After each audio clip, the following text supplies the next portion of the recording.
Balm न, balm माने उल्टा।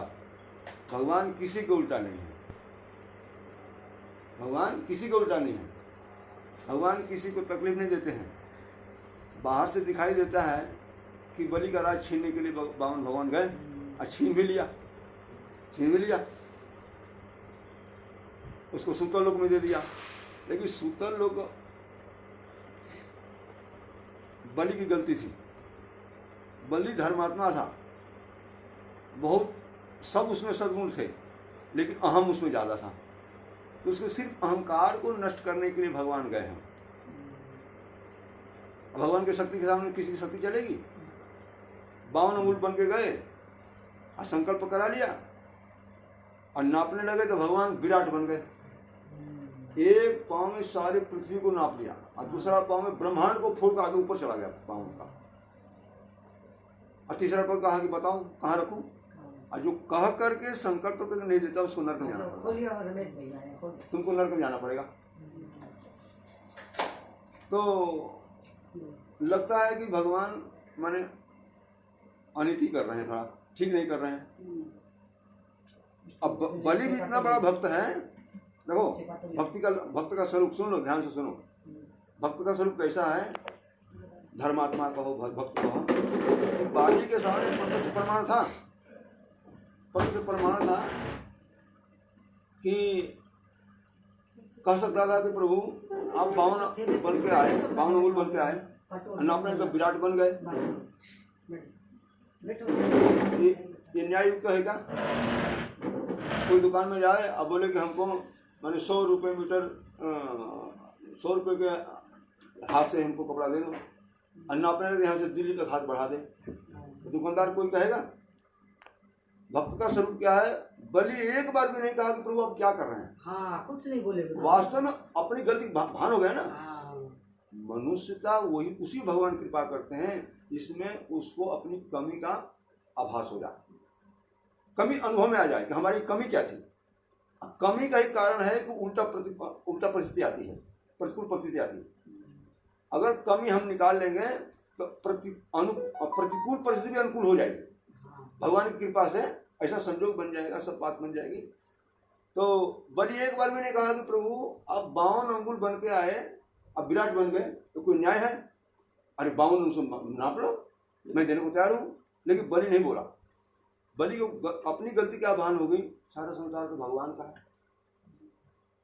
हम यहाँ आए, कोई भी व्यक्ति आया तो कुछ लेकर आता है क्या? हम नंगे की बात कर रहे थे, नंगा तो सब यहाँ पैदा होता है, कपड़ा पहने कोई पैदा होता है। सभ्यता की बात अलग हो गई, वो बात आपकी जगह पर वो भौतिकता में ठीक है एक तरह से, उसकी कोई बात नहीं। लेकिन नंगा बनकर सब कोई आता पैदा होता है, एक पैसा लेकर आता नहीं, कोई कुछ लेकर आता नहीं है, जाएगा भी तो कुछ लेकर नहीं जाएगा। भगवान का ऐसा हिसाब है, गुना भाग लगाने की, बुद्धि लगाने की कोई जरूरत नहीं है। न कुछ लेकर आए न कुछ लेकर जाएंगे, हम यही रहा यही। और उसका सदुपयोग करेंगे हमको लोक में भी आनंद, परलोक में भी आनंद, और उसका दुरुपयोग तो लोक में परेशानी। सबसे बड़ी गलती क्या है जीव की? अहंकार है। बाली को भी भगवान इसलिए मारा उसको, अब बलि को भी इसलिए पछाड़ा कि सिर्फ ऐसा नहीं था कि सद्गुण नहीं था, बहुत बड़े सद्गुण थे, बहुत अच्छे आदमी थे, लेकिन अहंकार सबसे बड़ा दुर्गुण है। सबसे बड़ा दुर्गुण अगर आध्यात्म में कहा गया है तो अहंकार है। अब बाली को जब भगवान ने, राम ने बाण मार दिया, अब बाली का अहंकार दूर हो गया है? बोला कि अजहू में पापी, ओ पापहारी भगवान, पाप नाशक भगवान सामने खड़ा है, मैं पापी बना हूं। भगवान उसको बार बार पापी कहते हैं, बार बार पापी कहते हैं। भगवान उसने कहा कि अजहू में पापी कहूँ अंत काल में तो भगवान झट बाल शीर्षा कर पानी, बाली के ऊपर हाथ रख दिया। अचल करो राखो प्राण, बहुत तुम्हारा अचल कर दो, ब्रह्मा की जब तक सृष्टि है तुम्हारा शरीर का नाश नहीं होगा। लेकिन बाली को ज्ञान हो गया था, स्वीकार नहीं किया।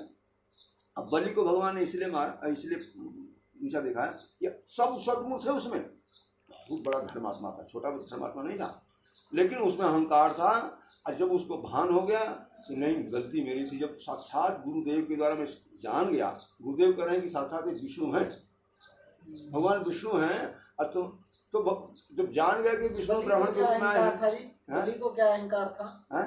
बलि को क्या अहंकार था? अरे मैं करता हूँ, मैं देता हूँ। बलि ने भगवान को मजाक उड़ाने लगा। अरे ब्राह्मण देवता बोलते तो बड़े पुराने बुजुर्गों की बात से लिखे। अच्छा। और मेरे सामने आप 3 हाथ से मांग रहे हो अपने हाथ से, बताओ मेरी मजाक उड़ा रहे हो। अरे मैं तो जिसको दे देता हूँ उसको मैंने पीढ़ी दर पीढ़ी कहीं जाना नहीं पड़ता है। ये दैन्य का अहंकार था, धर्मात्मा का अहंकार था, उसमें अपने अच्छेपन का अहंकार था। अपने अच्छेपन का अहंकार बहुत बुरा होता है, बहुत बुरा होता है। और बलि में था, बलि में होता इतना सूक्ष्म है कि पता नहीं चलता। अहंकार सबसे बड़ा सूक्ष्म है। देखो एक से एक जो विकार है ना सूक्ष्म में जाते हैं। काम को पहचानना सरल है, क्रोध को पहचानना सरल है, थोड़ा एक एक से ऊंची जा रही है, उससे कठिन है लोभ को पहचानना कठिन है। बड़ी सूक्ष्म बात है, बड़ी बारीक बात है। इस सब समाज में जितना धर्म का प्रचार हो रहा है ना वो लोभ के कारण हो रहा है, इसलिए कुछ नतीजा नहीं दिखाई दे रहा है। हम धर्म कर रहे हैं लेकिन मन अंदर लोभ बसा हुआ है। जितना प्रचार प्रसार करें उससे पैसा आएगा, मान सम्मान मिलेगा हमको, बड़ी गहराई की बात है। तो अंत में अहंकार तो बहुत सूक्ष्म है। तो लेकिन बलि जब स्वीकार कर लिया कि प्रभु, बलि ने सोचा कि सब भगवान का हमें देने वाला कौन है, तो बोला कि प्रभु हालांकि मेरी गलती है लेकिन फिर भी मैं अपने वचन को पूरा करूंगा। है? अब बताओ धन बड़ा है कि धनवान बड़ा है, दान बड़ा है कि दाता बड़ा है? तो भगवान ने कहा कि धन से धनवान बड़ा है, धनवान के अधीन धन होता है। दान दाता बड़ा है, दाता का अधीन दान होता है। तो बलि ने कहा कि प्रभु अब जब मेरी दी हुई वस्तु को आपने 2 पग में नापा है तो मैं दाता हूँ, मैं धनवान हूँ, तीसरा पग मेरे सर पर रख दीजिए। मैंने पूर्ण समर्पण हो गया, असमर्पण हो गया। भगवान खुश हो गए। अब खुश हो गए तो भगवान वहाँ कहते हैं इंद्र भो, आप इंद्र हो गए। आपके इंद्र के बनने की इच्छा थी ना, तो आप इंद्र हो गए। भागवत में खुला भगवान शब्द इंद्र शब्द देते हैं बलि के लिए। अब इंद्र बन गए, लेकिन अभी समय आपका नहीं आया है। आप स्वर्ग से भी अधिक समृद्धशाली, वैभवशाली, संपन्न सूतल लोक है, वहाँ आप जाओ। आप भक्त प्रहलाद को बोले कि प्रहलाद आप भी जाओ, हैं और वहीं रहना।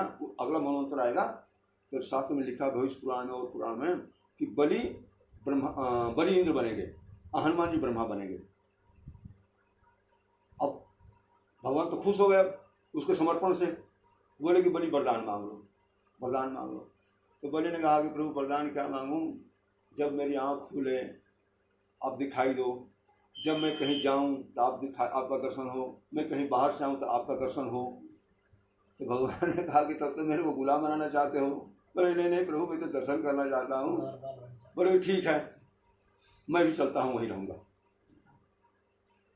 अब भक्तमाल में लिखा है, वो भक्तमाली पंडित जगन्नाथ दास जी थे ना, वो बोलते थे इस कथा को कि भगवान जब गए तो भगवान तो ड्योढ़ीदार बन गए ना, पहरेदार बन गए कि बलि निकलेगा तो हम दर्शन देंगे, बलि आएगा बाहर से दर्शन देंगे हम, हैं। तो पढ़े पढ़े हमारे यहाँ मकानों में, मकान के बाहरी दरवाजे पर बैठने के लिए दोनों तरफ बैठा है। दोनों तरफ होता है। हाँ दोनों तरफ। तो वो एक तरफ भगवान बैठ गए, एक तरफ बलि बैठ, अरे प्रहलाद जी बैठ गए। अब भगवान ने, प्रहलाद जी सोचे कि अब क्या किया जाए, तो भक्तों का चित्त कहा जाए। तो बोले कि प्रभु कोई आपके मुख से भक्तों का चित्त सुना जाए, हैं। तो भगवान सुनाने लगे, अमुक भक्त था, वहाँ गया, मेरा बड़ा स्वागत किया, आदि आदि। तो भगवान बोले कि मैं कहा, तो थोड़ा आप भी सुनाओ। तो प्रहलाद जी भक्तों का चित्त कहने लगे। तो कभी भगवान सुनाने लगे, कभी प्रहलाद जी सुनाने लगे, आपस में सुनने लगे। बलि ने समझा कि मैं बैठ कर क्या करूँगा, मैं भी तो सुनूँ। वो आकर के बैठ गया नीचे, हैं। सारी जनता ने देखा कि भाई वहाँ आध्यात्मिक ज्ञान की चर्चा हो रही है, हम क्या करेंगे, तो आगे सब नीचे बैठ गए। तो भगवान किसी के 52, आज बहुत सुंदर ये द्वादशी है, जन्म है भगवान का। वाम न मन, भगवान किसी के उल्टे नहीं है, सबके अनुकूल है, सबके अनुकूल है। जीव का प्रारब्ध कर्म, तो सबसे बड़ी गलती, एक तो गलती हुई कि हमने पिछले पर कभी कर्म किया, ये बात सत्य है। इस बात को कि हर विज्ञान भी मान लेता है, और जो विवेकी व्यक्ति होगा वो तो मानता ही है। कोई नास्तिक व्यक्ति भले न माने हैं, लेकिन अब जन्म तो हो रहा है ना, सृष्टि चल रही है। तो अनेक जन्मों का संस्कार आता है, और उसमें भगवान की जो गलती देखता है ना, वो डबल अपराध हो जाता है। एक तो अपराध पहले किया है, उसका दंड भोग रहा है, अब फिर भगवान को दोष देगा। भगवान तो हमारे माता पिता हैं, हम उन्हीं की संतान हैं। भगवान बोलते हैं कौन शब्द है, एक शब्द भूल रहा है, मैंने जीव मेरा हंस है, ममे मांसो जीव लोको जीवभूत सनातन, ममे मांसो जीव लोको जीवभूत सनातन, मेरा अंश है जी। तो भगवान हमारे माता पिता हैं। यह बात जो है, एक माता पिता बन जाएगा यहाँ ना, तो उसको अच्छी तरह समझ में आ जाएगी कि भगवान कितने दयालु हैं, कि एक पिता एक माँ अपने बच्चे पर कितना स्नेह रखते हैं, कितना प्रेम रखते हैं, कितना उसका हित चाहते हैं। उसे कई गुना कह लो, है तो अनंत गुना शब्द, अनंत गुना भगवान हर जीव पर, क्योंकि सारा जीव जो है ना भगवान का है।